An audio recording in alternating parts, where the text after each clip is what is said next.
Los déficits fiscales de muchos países en nuestra región y la necesidad de impulsar políticas redistributivas para combatir la desigualdad y la pobreza hacen necesario subir el recaudo fiscal. Sin embargo, subir impuestos, si no se hace escuchando las necesidades de la ciudadanía, puede terminar en protestas y revueltas sociales como las que vivimos durante la pandemia. ¿Qué tan altos son realmente nuestros impuestos comparados con los de otros países?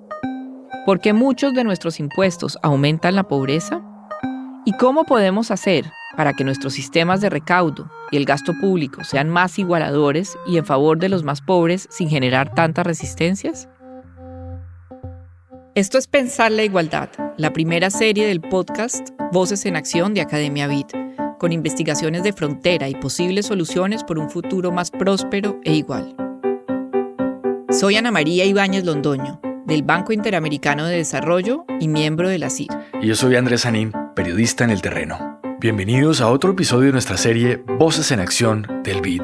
Para no perderse ningún episodio en el futuro, suscríbete a nuestro podcast desde tu plataforma favorita. En este episodio hablaremos de nuestras percepciones sobre los impuestos y sobre la necesidad de redistribuir, sobre las fallas y desafíos que tienen nuestros sistemas fiscales y sobre cómo lograr que tengan un impacto favorable en la reducción de la pobreza y sean más igualitarios. Los impuestos en mi país me parece que la verdad es que son muy altos, pero siento que al tratarse de Colombia, un país en desarrollo, son necesarios. El problema radica ya en la manera en la que se invierten y se gastan esos recursos, ¿no? En cuanto a si creo que se deberían cobrar más impuestos para reducir la desigualdad y la pobreza, yo creo que ese es el camino necesario. Y yo estaría particularmente dispuesto a pagar más impuestos, siempre y cuando también tuviera cierta garantía, ¿no? De que se van a invertir de forma eficiente. De los impuestos que pagamos, ¿qué porcentaje crees que se va para educación? Yo creería que en educación no va más de un 10%. ¿Qué porcentaje crees que debería ser? Pues la educación, tanto como la salud, deberían tener un mayor porcentaje en dinero, en recursos humanos, ¿no? Y no tantos impuestos para nosotros los trabajadores. Esto fue lo que nos dijo la gente cuando salimos a la calle a preguntar qué piensa sobre los impuestos que pagamos. Y esto fue lo que encontró un estudio de la CIR en el que trabajó un equipo de economistas conformado por la anfitriona de este podcast, Ana María Ibáñez, por Matías Buzo, Julián Aquigua y nuestro primer invitado de hoy, el economista español Julián Mesina, profesor de la Universidad de Alicante y miembro del panel de la CIR. Julián, los impuestos son muy importantes, son la principal forma para financiar las políticas públicas redistributivas. Sin embargo, cada vez que intentamos hacer una reforma tributaria o de aumentar el recaudo, pues obviamente hay muchas presiones para que esto no suceda. ¿Qué tanto apoyo hay en la región a la idea de redistribuir el ingreso? ¿La región apoya, no apoya? ¿Qué nos dicen las encuestas? Las encuestas nos dicen varias cosas muy claras. Por un lado, nos dicen que los latinoamericanos no están contentos con el status quo. 8 de cada 10 latinoamericanos nos dice que la distribución de la renta, tal y como está en su país, es injusta o muy injusta. También nos dicen que el Estado tendría que hacer algo al respecto. Hay una demanda por mejorar esa distribución de la renta. Pero cuando empezamos a hablar de las formas a través de las cuales podemos reducir esta desigualdad y de las formas a través de las cuales el Estado puede reducir esta desigualdad, es donde empezamos a ver discrepancias muy importantes. ¿Cuáles impuestos tienen más apoyo y cuáles generan más rechazo según la encuesta? Básicamente, dentro de la encuesta teníamos dos partes. En una parte le preguntábamos a los latinoamericanos si querían más redistribución dentro del tamaño del Estado tal y como lo conocemos. Si querían más redistribución a través de un sistema impositivo más progresivo, donde los ricos paguen más de lo que están pagando ahora y las clases medias más pudientes paguen más de lo que están pagando ahora. Y sobre ese aspecto hay un apoyo generalizado. Es una manera de redistribución sobre la que la mayor parte de los encuestados estaban de acuerdo. Donde había muchísimas discrepancias era sobre qué impuestos aumentar, si teníamos que aumentar impuestos para redistribuir más. Fundamentalmente, los impuestos que recibían mayor apoyo eran los impuestos que la mayor parte de los encuestados no estaban pagando, los impuestos corporativos. 7 de cada 10 de los encuestados nos decían que estaban de acuerdo en un aumento de los impuestos corporativos para redistribuir más. Sin embargo, los impuestos que están más cercanos a aquellos que nos estaban respondiendo a las preguntas recibieron muchísimo menos apoyos. Cuando les preguntábamos a la gente si estaban de acuerdo en aumentar la base de cotización, es decir, el grupo de personas que cotizan al impuesto sobre la renta, teníamos un apoyo muchísimo más bajo. Cuando le preguntábamos a la gente si estaba dispuesto a aumentar el impuesto sobre el valor añadido para redistribuir más, ahí también observábamos un apoyo que no llegaba a 3 de cada 10 de los encuestados. Entonces podemos decir, Julián, que en el discurso hay un apoyo a las políticas redistributivas, pero si eso implica algún sacrificio por parte de las personas directo, ese apoyo a las políticas redistributivas baja un poco. En la encuesta también se pregunta por la eficacia del Estado y por la eficiencia y la confianza hacia el Estado. ¿Qué tanto crees que eso influye en que las personas no estén dispuestas a pagar más impuestos para que se haga más inversión en políticas sociales y en políticas redistributivas, como transferencias monetarias, por ejemplo, o como pensiones no contributivas? Pues fíjate que encontrábamos dos resultados muy interesantes. Por un lado, encontrábamos que aquellos individuos que respondían a la encuesta, que se sentían satisfechos con los bienes públicos que recibían en proporción con los impuestos que estaban pagando para sufragarlos, aquellos que se sentían contentos con la salud pública que recibían, que se sentían contentos con la educación pública que recibían, que se sentían contentos con el transporte público que recibían, aunque no preguntábamos sobre qué exactamente se sentía satisfechos, era una pregunta más general sobre cuán satisfechos están con los bienes públicos recibidos. Esas personas tenían un apoyo mucho más fuerte a cualquier medida de redistribución, tanto medidas de redistribución a través del gasto como medidas de redistribución a través de impuestos. E incluso de impuestos que son altamente impopulares en la región, como puede ser el impuesto sobre la renta. También encontrábamos que gente que respondía que sentía que el Estado tiene la capacidad para acometer dicha redistribución, eran mucho más proclives a sentirse que se podían aumentar impuestos para redistribuir más. Lo que no sabemos, y esto es una pregunta que tenemos que dirimir, es si estas preferencias y estas percepciones sobre la efectividad del Estado o sobre la calidad de los bienes públicos son cuestiones que se cambian con facilidad. Una pregunta que es importante de responder es, bueno, si llega el metro a mi casa y antes no llegaba, de repente siento que esos bienes públicos funcionan mejor y eso hace que me sienta más dispuesto a apoyar la redistribución. Lo que observamos es que aquellas personas que por algún motivo que desconocemos sienten que esos bienes públicos están en consonancia con lo que se paga, sí tienen un apoyo mucho más grande a la redistribución. Un experimento contrario a lo que estás mencionando de ver un Estado efectivo y eficiente y eficaz para llevar bienes públicos y por ende de pronto aumentar la disposición a pagar impuestos es qué sucede cuando hay corrupción o qué sucede cuando las personas perciben que los grupos más ricos de la población están evadiendo los impuestos. El artículo explora eso con unos experimentos que se hicieron.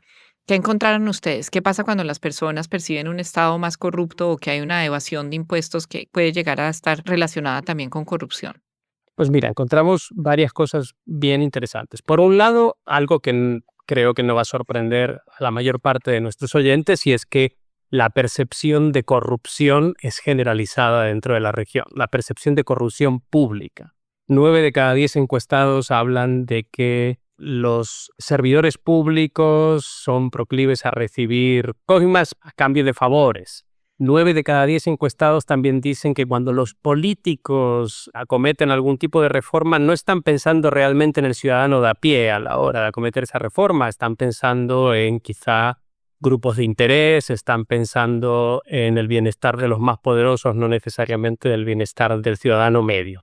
Por tanto, la percepción de corrupción es muy clara y esta percepción de corrupción está muy relacionada negativamente con la predisposición a pagar impuestos. Lo vemos en las encuestas, lo vemos en experimentos. Lo que quizá no es tan conocido es que también hay una percepción muy fuerte de lo que podríamos llamar corrupción privada, de la corrupción de las élites. Hay una percepción de, por ejemplo, una evasión de impuestos generalizada por parte de las élites, que probablemente se ha visto exacerbada con escándalos como los papeles de Panamá y otros tipos de escándalos donde se ha visto involucrada mucha parte de la élite empresarial de muchos de los países de la región en escándalos de evasión fiscal o elusión fiscal. Entonces, este tipo de corrupción de las élites que no contribuyen al bienestar común, también produce erosión en las preferencias de los latinoamericanos a la hora de favorecer un estado del bienestar más desarrollado, donde haya más impuestos, pero a la vez más redistribución. Para hacer un diagnóstico de nuestros sistemas y ver qué tan eficaces son en la reducción de las desigualdades y la pobreza, nos acompañan Nora Lustig y Carola Pecino, coautoras en la CIR y dos de las economistas que mejor conocen los desafíos que enfrentamos en materia de redistribución fiscal.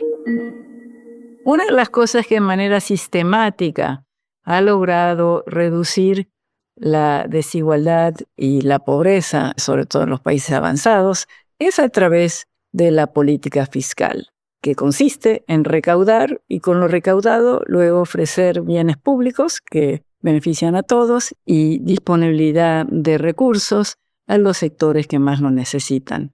Y en los países avanzados lo que hemos visto es que la política fiscal ha cumplido un papel clave en generar sociedades más igualitarias. Por ende, me puse a pensar necesitamos saber qué es lo que está pasando en América Latina. Nora Lustig es miembro del panel de la CIR, profesora de Economía Latinoamericana en el Departamento de Economía de la Universidad de Tulane, fundadora del Instituto para el Compromiso con la Equidad, el SEC, de esa misma universidad, y es una de las grandes conocedoras sobre la incidencia de las políticas fiscales en la reducción de la pobreza y la desigualdad, tanto en Latinoamérica como en el resto del mundo. Carola Pecino es doctorada en Economía en la Universidad de Chicago, economista de la División de Gestión Fiscal del BID y ha liderado diversos programas de fortalecimiento fiscal en Argentina y en varios países de la región. Nora, para la CIR, en el trabajo que tú hiciste con Valentina Martínez Pavoni y Carola Pecino, ustedes hicieron un estudio exhaustivo de la política fiscal en Latinoamérica y el Caribe, también en el trabajo que hicieron con Alejandro Rastelletti y Carola Pecino. Y miran cuáles son los efectos entonces de esta política fiscal sobre la pobreza y la redistribución. Es interesantísimo y es importante porque tienen datos para 18 países de la región y 40 países de otras regiones, lo cual les permite no solamente entender la heterogeneidad que tiene Latinoamérica, sino comparar con países de otras regiones del mundo. Me gustaría mucho que le describas a los oyentes qué efectos están teniendo nuestros sistemas fiscales sobre los niveles de desigualdad y pobreza de la región y cómo se comparan estos resultados con sistemas fiscales de otros países del mundo. Los datos que nosotros tenemos en general son para un punto en el tiempo. Hay algunos países donde tenemos varios puntos y, como sabemos, estas situaciones pueden ser cambiantes, ¿no? Entonces, lo que yo voy a contar es a partir de los resultados de los estudios que disponemos y en algunos países a lo mejor ya no refleja la realidad actual. El segundo punto sumamente importante que siempre enfatizo cuando hablo sobre la región es su heterogeneidad. Pero en términos del sistema fiscal, sabemos que son sumamente diferentes, sobre todo en tamaño. Tenemos tamaños muy pequeños, donde la recaudación es poquito por encima del 10% del Producto Interno Bruto. Entre Guatemala, la República Dominicana, un poco más arriba México, pero México también está en el grupo que recauda relativamente poco. Y luego tenemos países avanzados como países nórdicos, incluso de Europa, donde la recaudación puede ser entre 35 y 40%, como era el caso de Argentina y Brasil. Entonces, esta heterogeneidad hay que tomarla en cuenta porque cuando se hacen afirmaciones sobre el promedio, hay una enorme varianza en la región. Y también otra cuestión que es muy importante es que no siempre el tener un efecto redistributivo alto es bueno. Nosotros no estamos diciendo, este es sostenible o no es sostenible, simplemente lo reportamos y sabemos, por ejemplo, en el caso de Argentina, la redistribución era de las más altas de la región, pero no sostenible. Eso no es lo que queremos porque queremos algo que pueda ser sostenible en el tiempo. Habiendo dicho esto, Ana María, la verdad es que es interesante cuando se compara con otros países del mundo que también son de ingreso medio alto, en general porque nuestra región es una región de ingreso medio alto, no salimos tan mal. Cuando nos comparan con los países ricos, obviamente la capacidad redistributiva es menor y lo que se redistribuye es menor. Pero cuando comparamos con países que son más de nuestro nivel de capacidad en términos de recursos, la redistribución, cuando se incluyen los impuestos indirectos y subsidios indirectos, de hecho, el efecto promedio de América Latina es un poco más alto que de los países de ingreso medio alto que no son de América Latina. Y en términos de reducción de la pobreza, también logramos algo más de lo que logran los países comparables. Eso quiere decir que cuando nos comparamos con los primos, hermanos, no hay tanta negatividad en promedio. Luego empiezas a profundizar en diferentes países y hay países que reciben un poquitito en América Latina y otros que redistribuyen mucho, y dentro de este grupo desafortunadamente hay algunos que no lo hicieron de manera sostenible. Algo que ustedes encuentran, Nora, que me gustaría mucho que explicaras a los oyentes, es que reducimos desigualdad, pero no siempre se reduce pobreza cuando se pasa por el proceso fiscal, ¿cierto? Tenemos 9 de los 18 países donde después de tener en cuenta todos los impuestos, subsidios, transferencias, gastos y todo, la pobreza aumenta, a pesar de estar reduciendo desigualdad. ¿Por qué pasa esto? Sí, oye, eso es uno de los resultados que pasa en América Latina y pasa en otras partes del mundo. Sobre todo pasa en países del sur de África, porque ahí es donde se concentran los países más pobres. Pero lo curioso es que nos pasa a nosotros en los países de ingreso medio alto, incluyendo México y Brasil. Y cuando descubrimos eso, la verdad que nos sorprendió y hemos hecho mucho hincapié en ese resultado porque nos parece un tanto aberrante. Digamos, si algo que no quieres que pase con el fisco es que la pobreza postfiscal sea mayor a la prefiscal. ¿Por qué pasa eso? Porque lo que la gente paga en impuestos es menos de lo que recibe en transferencias. Hay un grupo que lo tiene que hacer porque eso es lo que te genera los recursos para redistribuir. Pero lo que quisieras es que no pase eso para el grupo que está por debajo de la pobreza y los que están encima de la línea de pobreza, que no les pase de que caigan en pobreza a raíz de que están pagando más de lo que reciben. En general no se mide la pobreza tomando en cuenta los impuestos indirectos, ¿no? Entonces, cuando tomas eso en cuenta y ves que puede pasar ese fenómeno, genera sorpresa, preocupación, incredulidad de todo tipo de reacciones. Y siempre hay que tomar en cuenta que cuanto más lo hagas, a lo mejor terminas grabando más a los pobres de lo que le das, ¿no? En parte uno justificaría las transferencias para volver a compensar el aumento de impuestos. Bueno, le damos transferencias a los más pobres. Ahora, esas transferencias, lo que estamos diciendo es que no alcanzan en la mayoría, porque ya las tenemos metidas nosotros en el ingreso bruto. Entonces, no alcanzan para compensar. Los impuestos suelen dividirse en dos categorías principales con efectos muy distintos en la redistribución. Los impuestos directos, como lo implica su nombre, se cobran directamente sobre los ingresos o el patrimonio de las personas y dependen de la situación económica de cada cual. Son más altos o más bajitos en la medida en que los contribuyentes tienen más bienes o reciben más ingresos. Esto último hace que suelan ser progresivos. Los impuestos progresivos son aquellos que se pagan en mayor proporción al ingreso para ingresos más altos y menor para ingresos más bajos. O sea, la gente más rica paga una proporción de su ingreso mayor que la proporción que pagan los pobres. Los regresivos, por supuesto, es lo contrario. Los sectores de ingresos más bajos pagan una proporción mayor de su ingreso que los más ricos. El otro tipo de impuestos son los indirectos y tienden a ser regresivos, pues se suelen cobrar por igual, pero sin tener en cuenta las diferencias económicas de las personas que deben pagarlos. Entre estos están los impuestos del consumo que pagamos al comprar algún bien o algún servicio como el IVA. Al incluir a la mayoría de consumidores y tener menores resistencias de quienes los pagan como parte del precio final, son los más extendidos y los que más aportan a las arcas públicas de nuestros países. Carola, América Latina y el Caribe, cuando la comparamos con los países de la OECD, tiene unas diferencias grandes en el porcentaje de los impuestos que se recaudan indirectos o directos. ¿Qué porcentaje de los impuestos que recaudan nuestros países son directos o son indirectos? En América Latina los impuestos indirectos básicamente están alrededor del 50% en promedio. Esto ha venido bajando en los últimos 20 años aproximadamente. Era mayor el porcentaje de impuestos indirectos, o sea que ha venido ganando el porcentaje de impuestos directos. Por supuesto que hay variaciones entre países. Por ejemplo, República Dominicana recauda alrededor del 60% en indirectos, mientras que México alrededor del 35%. O sea, hay mucha variación.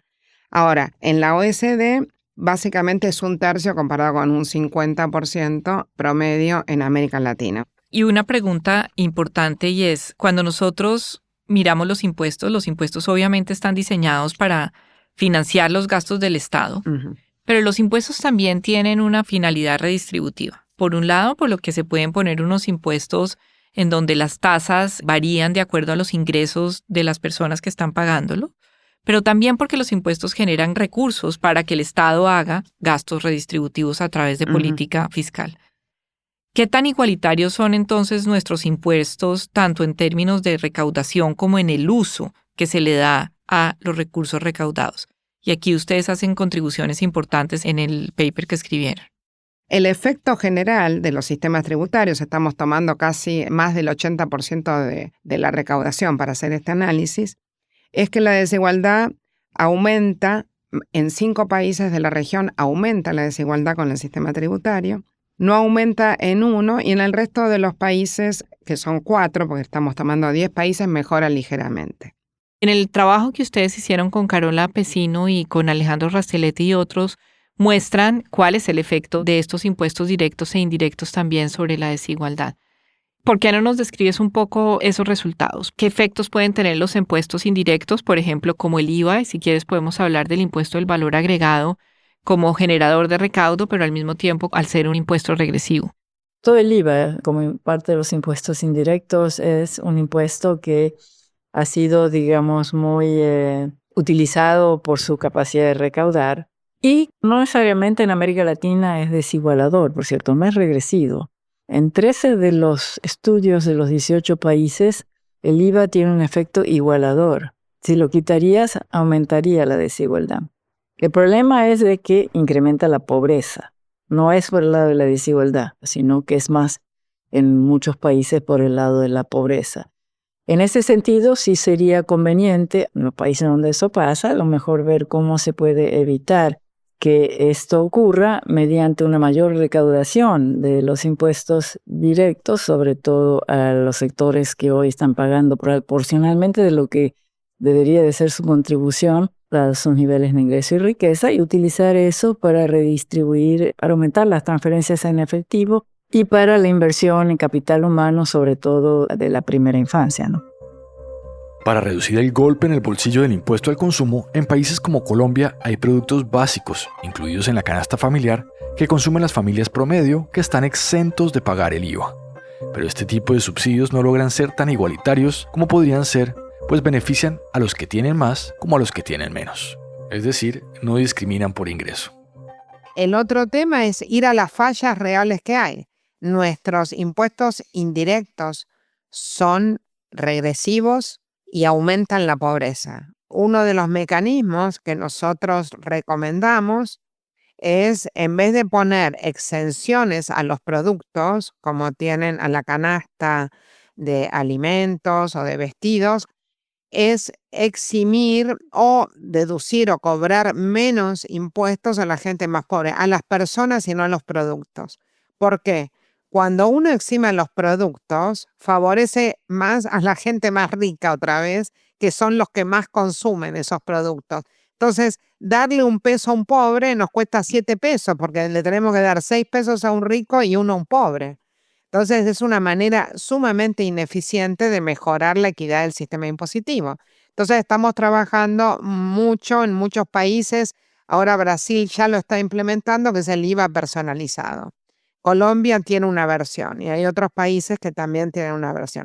Uruguay tiene ese método de ya tener un sistema bastante bueno de focalización para saber quién es pobre, y también tienen un buen sistema de tarjetas digitales donde está identificada quién es pobre, y cada vez que compra con esa tarjeta se le hace incluso en Uruguay el descuento automático de los impuestos que le corresponden.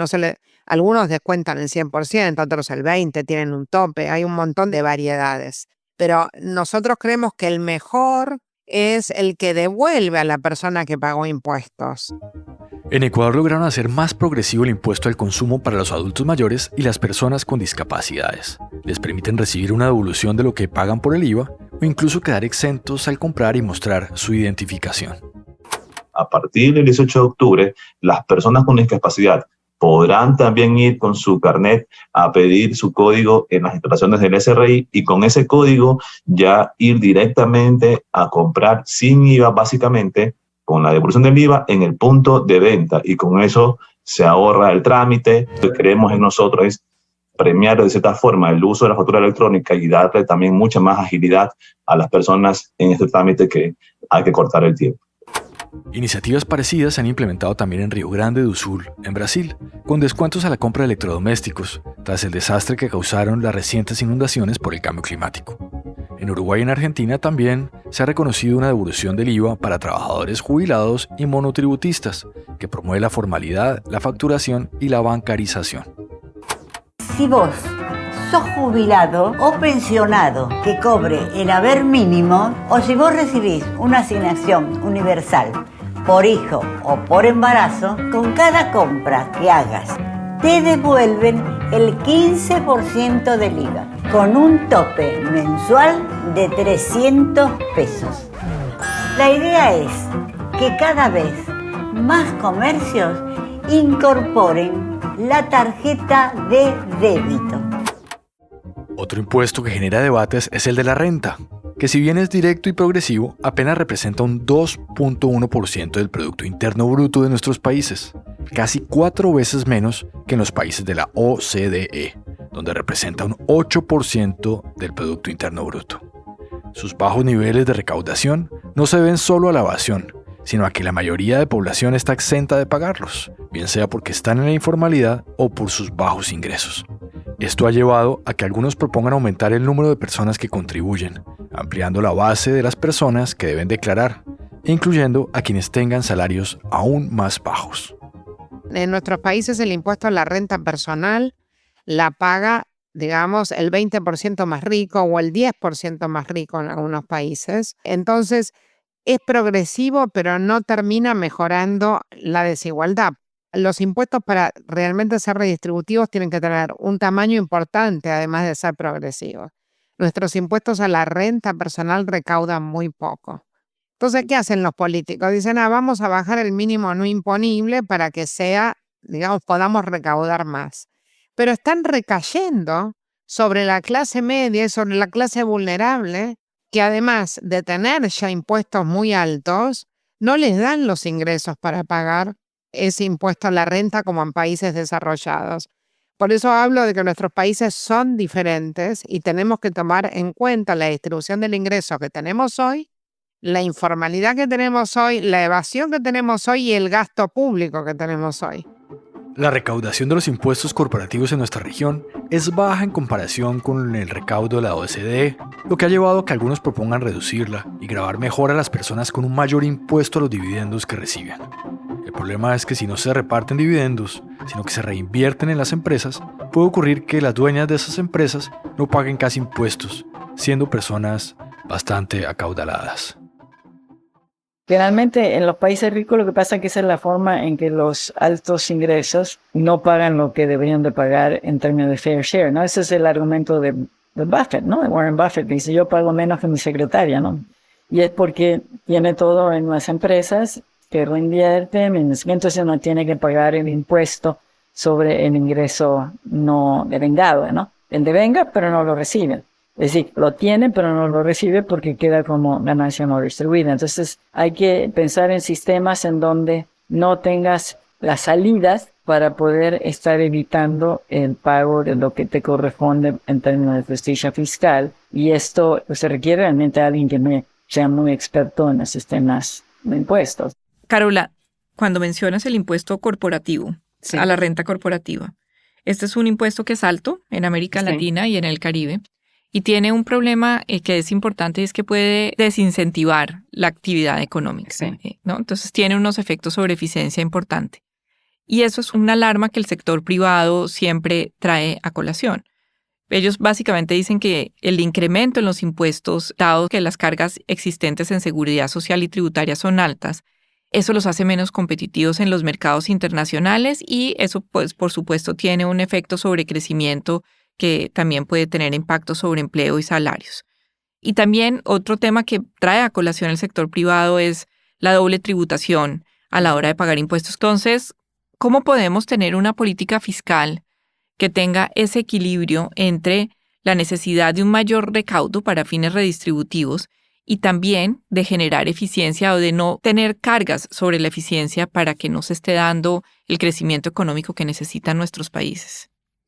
Necesitamos tener impuestos a la renta, porque si no, no tendríamos progresividad en nuestro sistema. Pero necesitamos que estos impuestos corporativos y de seguridad social no ahoguen a las empresas, que les permitan otra vez en forma generalizada poder crecer y crear empleos formales. Hay muchos trabajos empíricos que relacionan el crecimiento económico con la estructura impositiva. Y ahí sale esto teórico, que ya sabemos que los impuestos a la renta gravan el ahorro y gravan la inversión, con lo cual están gravando el crecimiento económico, y los del consumo no. Y aparece eso en estos trabajos empíricos. Los impuestos directos quizás menos distorsivos son los impuestos a la propiedad, porque la propiedad inmueble no es tan fácil de moverse y de provocar, digamos, cambios en comportamiento. Entonces, obviamente, la diferencia de cuán distorsivo sea va a depender de exenciones, de cuán progresivo. Un impuesto que salta con tasas extremadamente altas de golpe puede tener, digamos, efectos todavía más nocivos que otros. ¿Cómo lograr este balance justo? Es una tarea delicada que dependerá también de la situación de equidad y de crecimiento que venga a ese país. O sea, si es un país muy pobre, básicamente va a tener que empezar por crecer, quizás, porque ¿cómo va a repartir si no tiene los fondos para poder hacerlo? La evasión es otro de nuestros grandes desafíos. En el IVA es de alrededor del 30% y en el impuesto sobre la renta es del 50%. Esos niveles elevados de evasión se pueden dar debido a nuestras altas tasas de informalidad, que impiden tener una facturación o una trazabilidad sobre los ingresos, por la capacidad que tienen las personas más ricas de encontrar la forma de pagar menos impuestos. Esa es una parte importante de la falla del sistema fiscal de países de ingreso medio como los que hay en América Latina. Evidentemente sí se tendría que recaudar más los impuestos directos y sobre todo por justicia fiscal debería de haber una modificación a esto en todos los países de manera tendente, ¿no? Entonces, tendría más ingresos tributarios y tendría más justicia fiscal. Y si pensamos en los impuestos, Nora, y en la manera en que los estamos recaudando, si tuvieras carta blanca para hacer un cambio en los sistemas impositivos de la región, ¿qué crees que deberíamos cambiar? Hay mucha discusión ahora sobre el impuesto a la riqueza y si es conveniente tener uno recurrente o no. Ahí yo creo que hay que ser un poco más cautos, porque todavía no sabemos muy bien a dónde nos lleva. Entiendo la lógica de tenerlo de manera recurrente, como ha pasado en tu país, en Colombia, que es porque no se puede captar bien el ingreso de la persona del tope y la riqueza es más medible. Hay una tendencia a preferir usar pero como hemos visto también a partir de trabajos que ha hecho Juliana Londoño, la recaudación en última instancia a lo mejor se achica cuando se introduce este tipo de mecanismos. Entonces hay que buscar la manera de hacerlo en donde el objetivo final se cumpla y todavía yo creo que es más importante seguir trabajando en la parte de impuesto recurrente a los ingresos, a la renta, y la riqueza en donde todavía hay espacio para aumentarlo, como puede ser a las propiedades. El impuesto a la propiedad es bajísimo. Frente al gasto, también es clave revisar que beneficios como las transferencias monetarias beneficien sobre todo a quienes más las necesitan. Y en el lado de las transferencias directas, la gran discusión que está sobre la mesa es si es bueno tenerlas focalizadas o universales, ¿no? O por categorías universales, como la tercera edad, los niños, los estudiantes, como tiene México ahora, ¿no? Que se volvió de una focalizada a una universalizada por categoría. Ese debate es muy importante. En ambos casos son progresivas. La transferencia universal es que a todo el mundo per cápita le das lo mismo. Entonces, en términos proporcionales, obviamente, cuanto menos ingreso tienes, más recibes en términos proporcionales. Entonces, baja la desigualdad, baja la pobreza. Pero claro, si fuera focalizada, podrías usar los recursos que le das a la gente que no necesita esa transferencia, que podría dar más a los que todavía necesitan. Mi recomendación a todos los ministros, primero traten de arreglar el tema de la eficiencia y la equidad del gasto. En comparación con otras regiones, sobre todo con países desarrollados, somos bastante ineficientes e inequitativos con el gasto. Si la gente ve que el gobierno gasta mal, va a tener menos ganas de pagar impuestos que lo que tienen. No digo que en Europa o en Estados Unidos les guste pagar impuestos, porque a nadie le gusta, pero por lo menos uno siente en países más desarrollados que esos impuestos se están llevando tanto a mejorar la equidad como a dar servicios a todo el mundo, ¿no? Que esos servicios llegan a la gente. Para ser más eficientes en el gasto, con ayuda del BID, países como Panamá han creado sistemas fiscales inteligentes que recaudan y cruzan datos de las transacciones e información de los ciudadanos para evitar la evasión, para focalizar mejor a las poblaciones que necesitan transferencias monetarias y para tener mejor evidencia de los precios del mercado para poder así ser más eficientes con el gasto en la contratación pública. Tenemos un proyecto en Panamá que es la creación de lo que llamamos un ecosistema fiscal inteligente, le pusimos de nombre, que es básicamente un trabajo con datos administrativos. Es una base de datos virtual. El gobierno enlaza esos datos automáticamente y determina si realmente esa persona debería recibir un subsidio energético, si debería recibir familias en acción, cuándo debería darse de baja, si debería pagar impuestos. ¿Por qué? Porque tiene toda la historia de sus trabajos, tiene la historia de sus aportes, si tiene jubilación, o sea, está toda la información. Eso hace a una mejora impresionante en la gestión fiscal y en la disminución de la informalidad, o sea, la información. Dado todo lo que estamos hablando, ¿qué tan necesario es reformar nuestros sistemas tributarios para poder reducir la pobreza, para poder reducir la desigualdad en la región? ¿Y cómo podemos conseguir esos cambios y en dónde deben enfocarse los gobiernos? Primero, recomendamos disminuir la evasión. Acordémonos que estamos hablando de que los que pagan en América Latina, en general, en promedio, pagan mucho, sobre todo en los países que tienen altas tasas de impuestos, que son varios. Acá recordemos las bases de datos administrativas, administraciones tributarias más fuertes, eliminar o disminuir todos los impuestos distorsivos. Eso es muy importante y sobre todo los que sean malos para la desigualdad. O sea, esta es una política de win-win. Luego, por supuesto, disminuir el gasto tributario, que es ineficiente y anti-equidad mayoritariamente.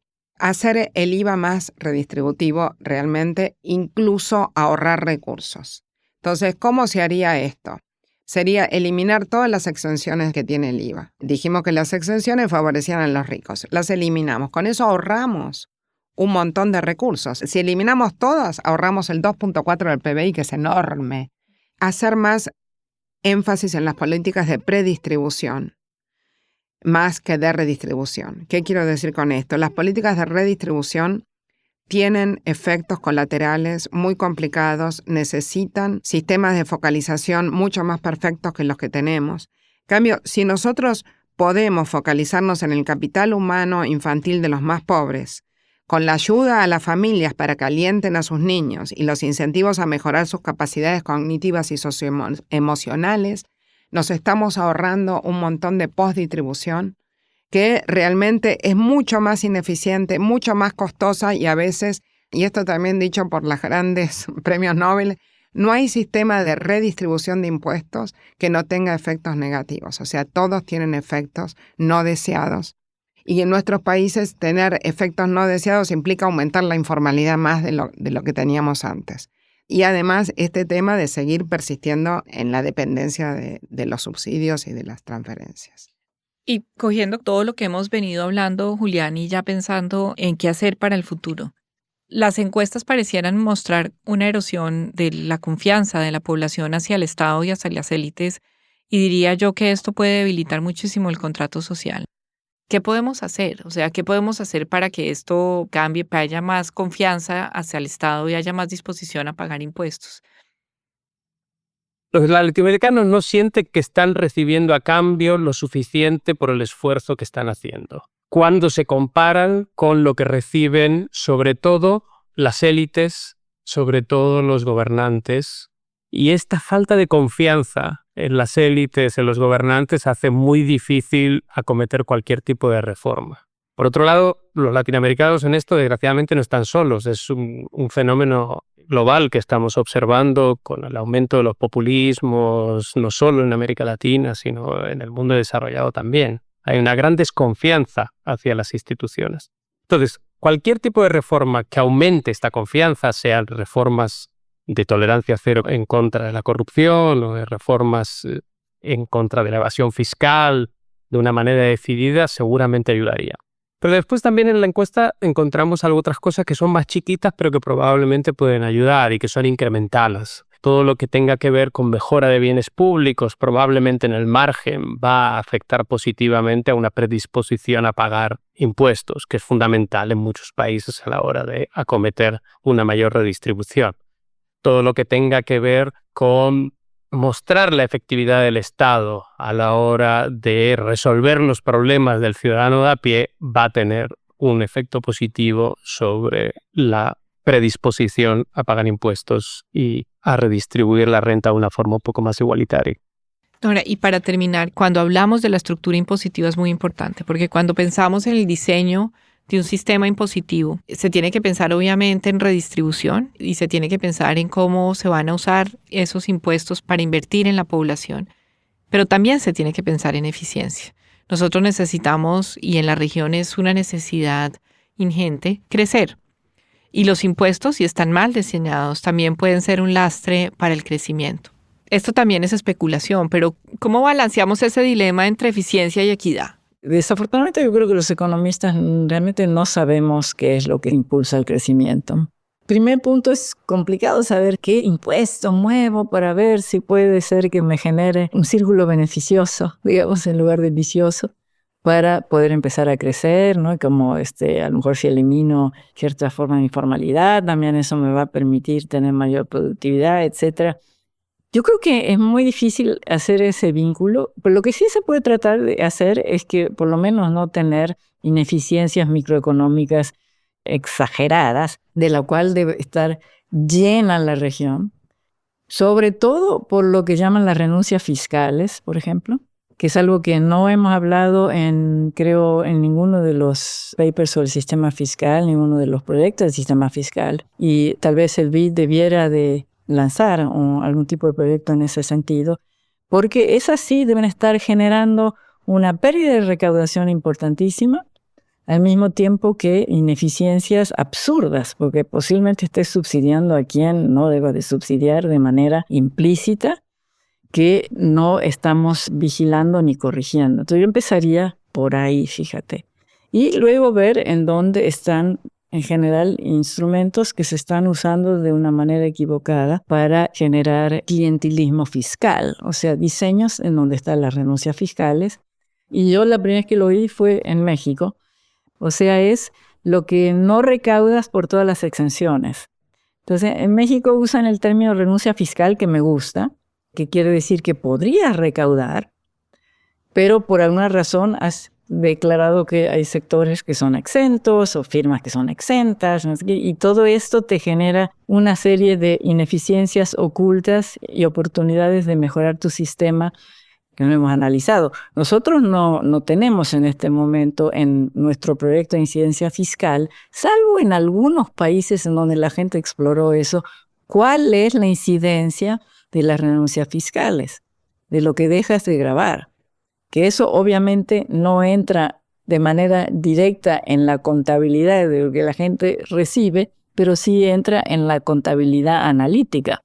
¿Cuánto podrías recaudar y cómo podrías usar esos recursos? Entonces yo empezaría por ahí, en búsqueda de maneras de mejorar la eficiencia. Y luego creo que se tiene que hacer un peinado en cada país y ver dónde están las ineficiencias más allá de esto de las renuncias fiscales en los impuestos que sí se están recaudando e ir corrigiendo, porque debe ser muy específico. en donde puedas ir creando más eficiencia. El tema es que, como sabemos, cualquier reforma fiscal es políticamente muy, muy complicado, ¿no? Es un gran desafío, lo cual no quiere decir que no se deba intentar. Lo deben intentar en todos los países, tanto por la eficiencia como por la equidad, pero hay que estar consciente de cuál es el elemento de economía política y generar situaciones de reforma que sean factibles eventualmente, que ocurran, ¿no? Sí, que es una tarea pendiente que tenemos en la región porque las reformas fiscales tocan muchos intereses, ¿no? Entonces, cuando se intenta hacer las reformas fiscales, a veces lo que se intenta reformar queda aún más deficiente de lo que estaba antes de la reforma. Entonces, son procesos muy difíciles. Nora, muchas gracias. Muchas gracias por este rato que estuviste con nosotros. Ha sido maravilloso y gracias además por todo lo que has hecho por la región. La ciudadanía tiene preocupaciones sobre los niveles de corrupción y el mal manejo de los impuestos, pero las encuestas también muestran que hay esperanza. 8 de cada 10 personas siguen creyendo que los gobiernos tienen una gran capacidad para reducir la desigualdad de oportunidades. Recaudando más a través de impuestos progresivos e invirtiendo con eficiencia en quienes más lo necesitan, podremos estar a la altura de estas expectativas. En nuestro último episodio, las lecciones aprendidas de esta serie y los pasos a seguir para alcanzar sociedades más justas, prósperas e igualitarias. Pensar la igualdad es una serie del podcast Voces en Acción. Para no perderse ningún episodio en el futuro, suscríbete a nuestro podcast desde tu plataforma favorita. Este episodio fue posible gracias a la coordinación general de Adela Barrios Sarmiento, a la producción ejecutiva de Fernanda Cámara, a la supervisión editorial de Pablo Bachelet y a las contribuciones de Diana Champi, Sergio González, Enrique Sandoval y Eliezer Ruiz. La comunicación estratégica y diseminación es de Ana Livich. Dirige Ana María Ibáñez Londoño. Los libretos y reportería son de Andrés Sanín, con edición de Valentina Contreras y fact-checking de Pablo Tillán. La música original es de Ignacio Herbojo y la mezcla de sonido y edición de Caja Mágica. Pensar la igualdad es una serie del podcast Voces en Acción, producido por Caja Mágica y Academia Bit. Gracias por escuchar. Hasta la próxima.